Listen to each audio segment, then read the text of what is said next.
Good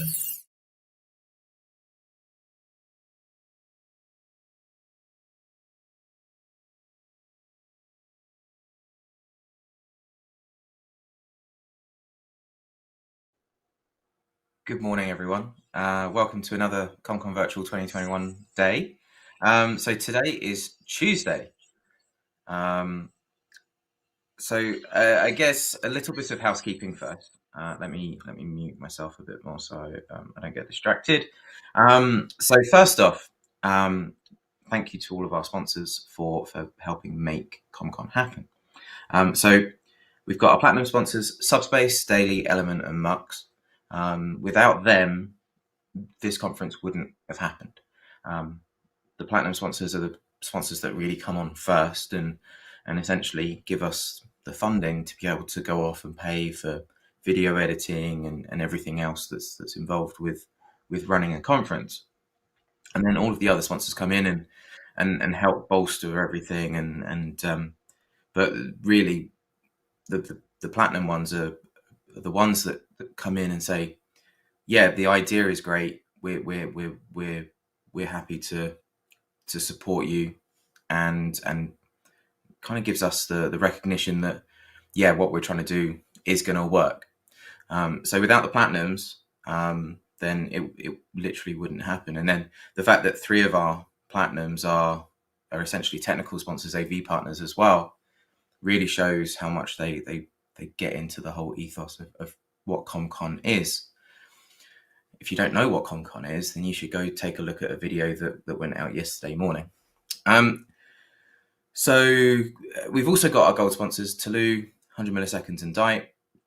I really recommend, so the platinums and the golds all have rooms on our Matrix community, our Matrix space. And I'd really recommend you go and have a chat with them.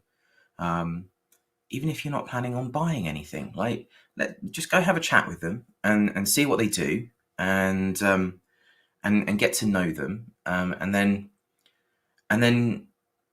you it's another quiver in your bow, right? You know what's going on within the industry. Essentially, if you don't go talk to them, then they might see it as a complete and utter failure, and they won't sponsor again, which means ComCon will struggle in the future. So you should really try and go and speak to them in their sponsor rooms. You might just learn a thing or two and go, I could use them for this. So we've got Subspace, Daily, Element, Mux as our platinums, and then we've got Taloo, 100 milliseconds, and Dite as our gold. Our silver sponsors, Lowway, Sangoma, Millercast, WebRTC Ventures. Our community sponsors, Gembones, Telecurve, and Pion.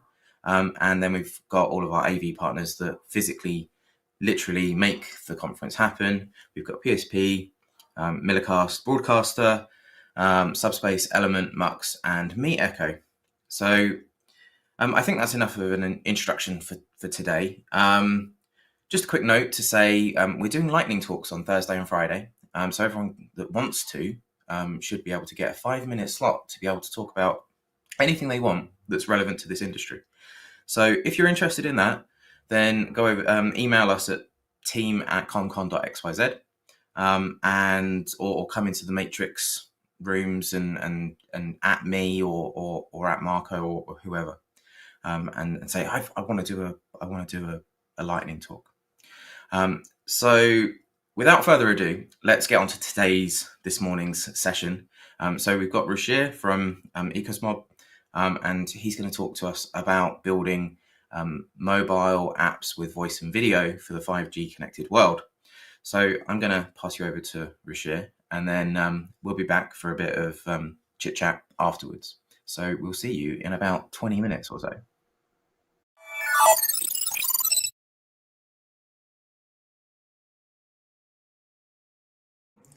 Hello everyone, this is Ruchir Brahmbhatt. I'm the co-founder and director of Ecosmob Technologies Private Limited. I'm very honored and having a pleasure joining this ComCon event, the virtual event. It's amazing feeling to be there. So today I'm going to cover building successful mobile applications, especially in voice and video domain, while 5G is just on the horizon. So today we are going to cover various topics, including what are the advantages of 5G, how it can empower voice and video applications, how to choose the right platform, how to choose the right framework, which are the different hardware, network, security, and performance considerations to take into effect. Okay. So 5G. So as we all know, 5G is just knocking the doors. It is amazing advantages it has. Like it offers speeds up to 20 Gbps. It has very high capacity. It can support up to 100x more traffic. So it can offer a great performance even in the dense areas compared to the current generation networks. It has significantly lower latency. So it empowers us to do mobile critical and mission critical applications and also IoT applications. It utilizes the spectrum in a much optimal and better way, again optimizing how the bandwidth can be used. And 5G is growing at rapid pace, like it is one of the fastest rollout going on compared to the previous generations. And that's why it's predicted that by 2026 more than 50% of the data will be served by 5G only. And the cost of 5G phones is reducing also day by day, and all this is fueling growing number of devices and the networks utilizing and leveraging 5G. So all this is going to benefit voice and video applications to the greater extent. So how is like you will not have to worry about optimizing your apps or the network for the flaky network, because it has much higher capacity at lower latency, and you can easily conveniently make the HD voice and video calls with multiple participants even, right? So let's talk about the platform or the infrastructure to choose while building video and voice applications. So there are mainly two alternatives that you have at hand. First is an open source SDK. You can use WebRTC protocol and build your own infrastructure. Another contender is a CPaaS, the cloud-based communications platform as a service. So we'll go into one by one and discuss the different pros and cons of each, and then we can decide which one is best for us. So first of all, what is WebRTC? So it was the real-time communication protocol, mainly built for web, so that you can do voice, audio, video, file transfer, text, everything on the web. But it is not limited to that. Now you can utilize the WebRTC protocol to build desktop and mobile applications as well. So it's a collection of standards, protocols, and APIs which you can use to build your own applications. You can build the features the way you want, what features you want, and you look and feel everything you have full control of. So WebRTC also ensures it follows the best practices. So it takes care of the net traversal, least cost routing. It offers the secure web socket, DTLS SRTP for encryption and security. You can easily make HD video and voice calls. So all these benefits are there in WebRTC. So most of the open source servers also support WebRTC. So that is another major advantage that you can consider while building your own infrastructure. And 5G will make using WebRTC and the wideband codecs like G722 very easy because of the wider capacity, bandwidth, and lower latency. So that's why WebRTC is going to be ideal choice for building the mobile applications. So if we talk about building WebRTC based mobile applications, there are different open source libraries already available in WebRTC domain that you can utilize to build your apps. Some of the libraries that we know so far is JSZip, ZipJS, React Native WebRTC, and ZipML5. So there are different advantages and disadvantages of using WebRTC open protocol. So if we talk about advantages, you can get access to the low level libraries. So you can do some advanced stuff and you can design the features and flows the way you want. And as I mentioned earlier, it is supported by most of the open source servers like Janus, Jitsi, FreeSys, OpenShift, Camellia, Asterisk. So you will not have to worry about the compatibility with the servers. The ongoing costs will be lower as well, because once you build the infrastructure, you don't have to pay anyone else to use the services, right? And it's highly customizable because it's open source based. You can customize it the way you want. There are some downsides as well for using WebRTC. Like as I mentioned, like you have to build your own infrastructure, which can incur the high upfront investment to build the infrastructure, and also the lot of low level coding you may have to do to implement certain features. So that can be, depending on the feature, can consume more time and budget and add more complexity to your plan. If you talk about some of the famous apps built with WebRTC, Google Meet is there, GoToMeeting, Facebook Messenger, Amazon Chime, Jitsi Meet, even our own Trago phone is built based on WebRTC and SIP.js and React Native. Now, another contender is a cloud-based communication platform as a service. So they offer the real-time features readily available, right? So you don't have to build from scratch. Some of the major advantages of CPaaS is a lower upfront cost. They have the infrastructure, they have the redundancy, everything. So you can directly jump into customizing the apps and launch it and go live. So they offer already available APIs and mobile SDK, so you can easily integrate in your applications. Also, major features are already available like recording, texting, PSTN connectivity. So you don't have to worry about building those from scratch. And these providers takes care of WebRTC updates. WebRTC standards is constantly evolving, right? So time to time, browser compatibility, mobile compatibility, all of these things we have to take into consideration and take care of it. So in case of CPaaS, they take care of it, and we can focus on the application and application logic only. So also they have their own infrastructure which we are utilizing. So we don't need to worry about architecture design or fault tolerance or redundancy or global distribution or anything. They already have this in place, so we get much lower latency, high security, high performance as well. Considering all these aspects, there are some downsides as well in CPaaS, like once your usage goes up, like you have more users, more traffic, or more minutes processing on the platform, your ongoing costs will increase a lot drastically depending on the growth that you achieve. And certain times you may want to customize your applications or the features to the advanced level, which may be limited because they have their own roadmap and they will enhance the platform and offer the applications and SDKs and APIs according to their platform only. So there will be some limitations in terms of customizations. If we talk about some famous CPaaS providers in the market, you can name SignalWire is that, Twilio, Plivo, OneEdge, 2600 Hertz, Brightlink. So that's about WebRTC and CPaaS. Now we also have to consider hardware, network, performance, and battery life also while building the whole application. So in terms of device, these days, most of the OSs they don't like apps running in the background or in the a lot consuming a battery, right? So they will kill it instantly. So in order to make sure you can flawlessly make and receive the calls, you have to utilize the features like FCM and APNS to send push notifications to wake up the application from the background and receive the calls. So that is how you can keep the balance of performance as well as battery life, and you are not penalized by the OS. In terms of servers, you need to have a distributed architecture for lower latency. You need to have fault tolerance. You can get the maximum uptime. You have to have scalability as well, so you can meet the ongoing growing needs of the users. And you need to also have the right capacity planning, because it doesn't make sense to invest so much heavily from the beginning, right, and incur too much upfront costs. So you need to smartly plan so that your infrastructure can grow, scale naturally, organically with the user growth that you are having, so you can keep the costs under check as well. About the security, you need to make sure everything is encrypted.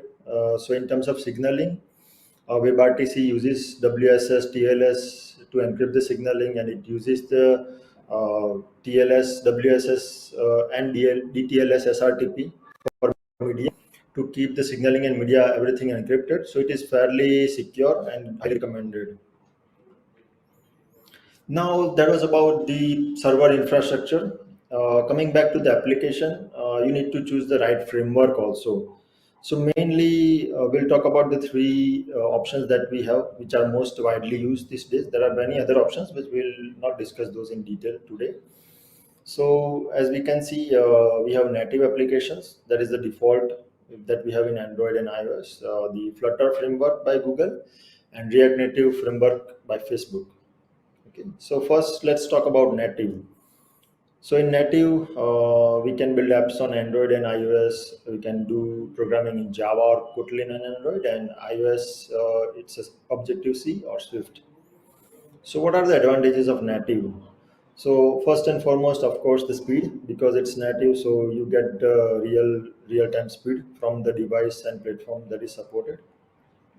You can also make your application work offline easily, because whole application is there itself on the device, and you don't need to worry about the constant connectivity. Your application will have a familiar look and feel to the OS. So it will be very easy to onboard the users, because the users are already familiar with the other applications, OS applications. So they will feel at home basically. And also it offers you more control and resources, like sensors. So if you want to build very advanced applications utilizing different sensors and the hardware devices, then native is the way to go. And also its default, it offers the security continuously. Security updates are released by the OSs, so that advantage you get. Now if we talk about the disadvantages, first is the flexibility. Like if you are building for Android, you are left with only Java and Kotlin, so you need to have those resources, or you need to hire, or you need to outsource to the right team. Similarly in iOS, you have to build in Swift or Objective C only, so that is not much flexibility for the developers. And again, this all these languages and platform requires different set of developers, right? So the Android developers are different. They have expertise in either Java or Kotlin, and likewise iOS developers are different. They can work in Objective C or Swift, or sometimes both even. But at least two set of developers you will need to build the applications. For the same application you need two developers, right? So it increases the time to build the application. Although the parallel development can go on, but definitely you need to do QA separately. You need to frequently update the application. So everything you need to do twice. So maintenance and support is also time consuming, complex, and expensive in turn, right? So some of the famous application which are built on native platform are LinkedIn, Lyft, and Evernote. Now let's talk about the second option. That is the Flutter, which is a Google's open source SDK, which offers the framework and widgets as well. It's based on Dart programming language, and because it has its own widgets, you can get high performance rendering. Now, one of the major advantage that Flutter has is a hot reload.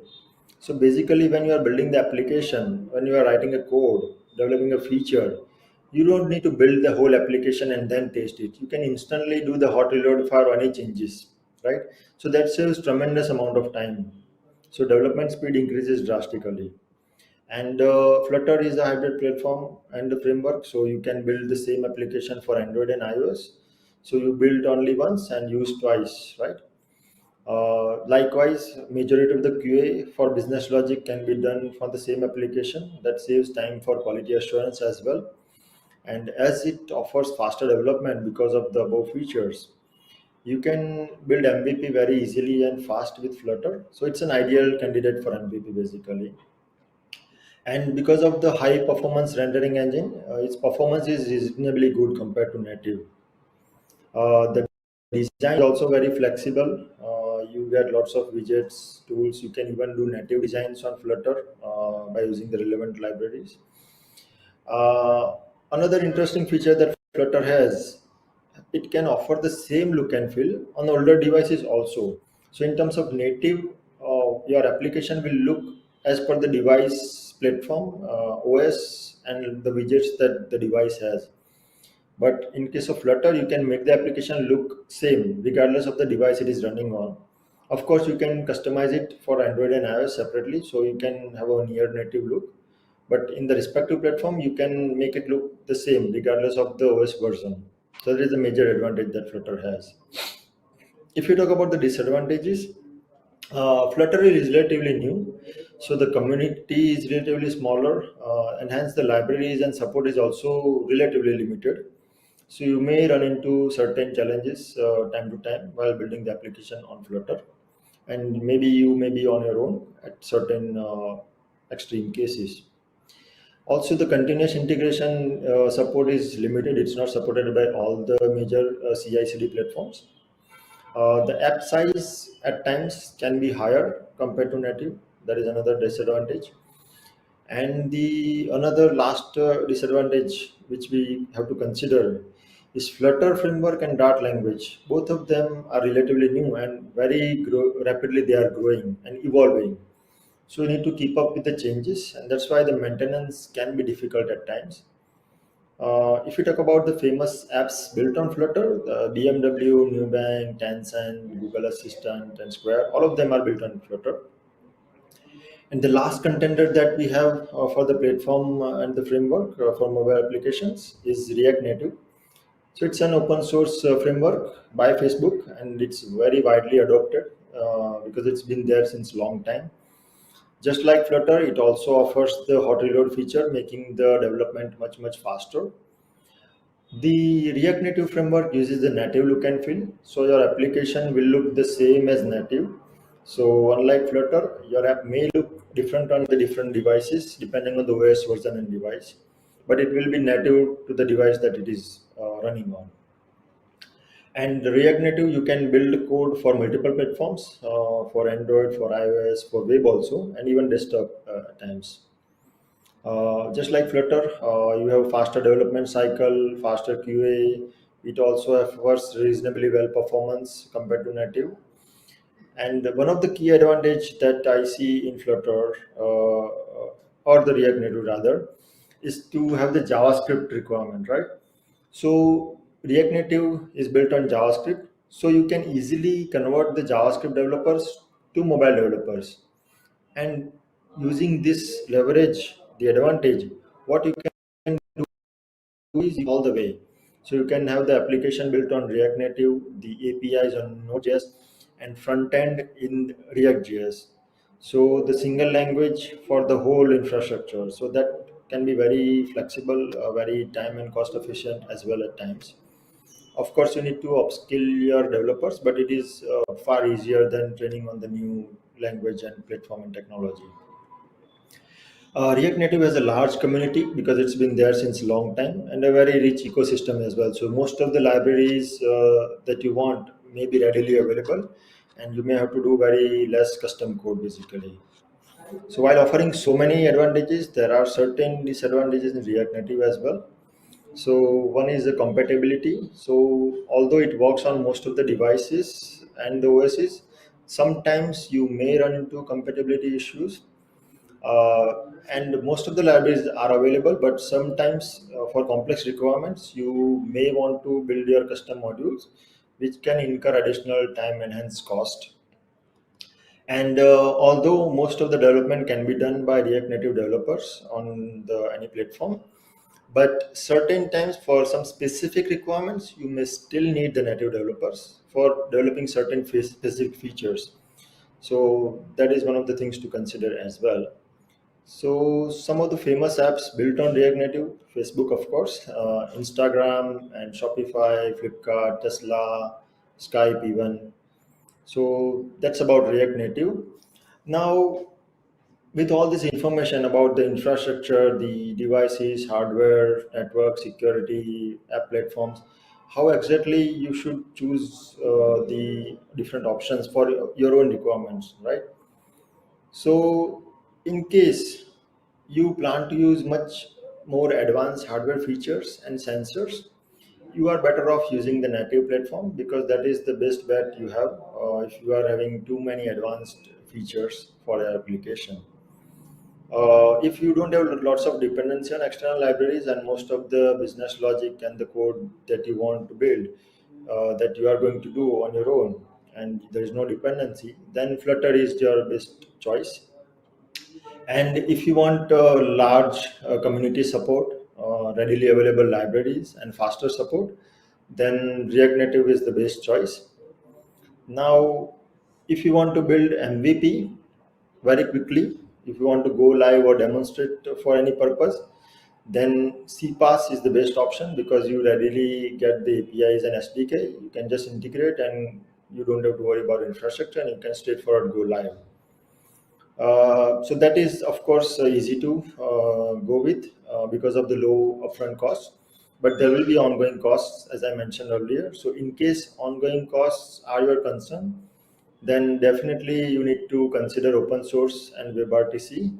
So, you may want to build from scratch on WebRTC. And also, you need to consider the strength of the development team you have, whether you have the team readily available for the right technology and skills, or whether you can easily upscale them, or you can hire them from outside from the market, or you can outsource to a reliable partner. That you need to consider. And also, when you consider CPaaS versus open source, you can do one thing as well. Like you can start with CPaaS so that you can build MVP, you can prove to the market, and once you get the initial success and the traction for saving the ongoing costs, you can then slowly, gradually switch to open source based WebRTC. So that's how you can plan the different aspects of your application on the infrastructure. So with that, I leave the floor for any final questions, and I'm done from my end. Thank you very much.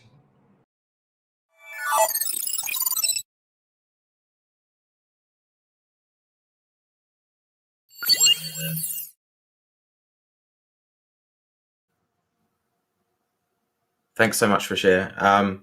I mean, I've got so much to say after that talk.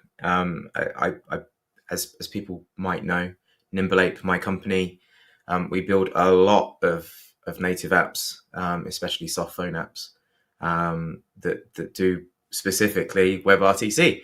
So, like this talk absolutely spoke to me personally deeply. And I gave a talk a couple of years ago at Camet Elio World that laid out like, oh, should you use React, should you use Flutter, whatever. And so having someone else kind of echo back exactly what I was saying like a couple of years ago is very self-validating, right? So let's bring Ruchir in now. Thank you very much, Ruchir, for joining us. Thank you for the talk. It's very much appreciated. So I guess my first question to you is out of all of the options, if you were building an app today for specifically voice with WebRTC as a soft phone, what would you naturally gravitate to? I know every single situation is different depending on the client, etc. But what would you gravitate to as an instinct type thing? Right. Excellent question, then. And thank you for having me here. And I do recall that the talk that you given previously, we do take inspiration from that as well. And we did a lot of research, and then eventually we nailed down to the several options for our application. As we all know, product is like a child, right? So we want the best for the product that we have. So for building our own product, Tragophone, we use React Native and SIP.js as a base and build the application. And this is compatible with any server. So basically, it's agnostic. So it can translate SIP to WebRTC and vice versa, Mm-hmm. the proxy that we have. So we use WebRTC, React.js, React Native, and the WebRTC protocol basically. It's interesting. So some people won't have heard of SIP.js before because they're purely like WebRTC and not necessarily VoIP orientated. So SIP.js and JSIP. The JSIP is generally what I use, but they're very very similar. Um, Yeah. they're the signaling part of being able to talk to a typical VoIP service over WebSocket. So it's always interesting seeing the different libraries people end up using. And yeah, I complete like for me, React Native, because of the ecosystem that's around it. Like Flutter's really exciting, and I think you mentioned this in the talk. Flutter's really exciting, like being able to write Dart and being able and having it compile down to almost pure native, but still being able to write like this magical thing of Dart. But the ecosystem isn't quite there yet. Like, and you end up spending a lot more time doing all of the bits that React Native community give you for free. Yeah. So I guess what would be your biggest bit of advice for someone coming to a company like you, or a company like Nimble Ape, and going, we want to do this and we want to do that? What would your biggest bit of advice be for that person coming to you? I've got what is in my head, what I would tell them. Um, Hmm. but and I know you said about, oh, you said about using CPAS, like to kind of get your idea off the ground, and I completely agree with that. That's the first bit of advice I always give every single client of mine. Like, don't go build infrastructure. Don't run Yeah. Cameo. Don't run media servers yourselves. Um, like, get off the ground first, and when it starts hurting you in whatever way, then that's the time to go and build something yourself.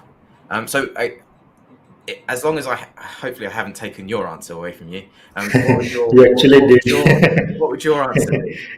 You actually did, and that's what I covered in the last slide as well. Yeah, So it's if you are planning something very big, so instead of investing everything from the beginning in the infrastructure and platform, I would suggest to start with MVP, start with CPaaS, start with ready libraries, SDKs, and you validate the concept, you get the user traction, and slowly gradually you start building your platform. When you have the validation from the market and you are confident and sure that okay, you are going to get users, you are going to get the funding to build the infra, so you start building it in parallel, and slowly gradually you can migrate your users to the new infrastructure.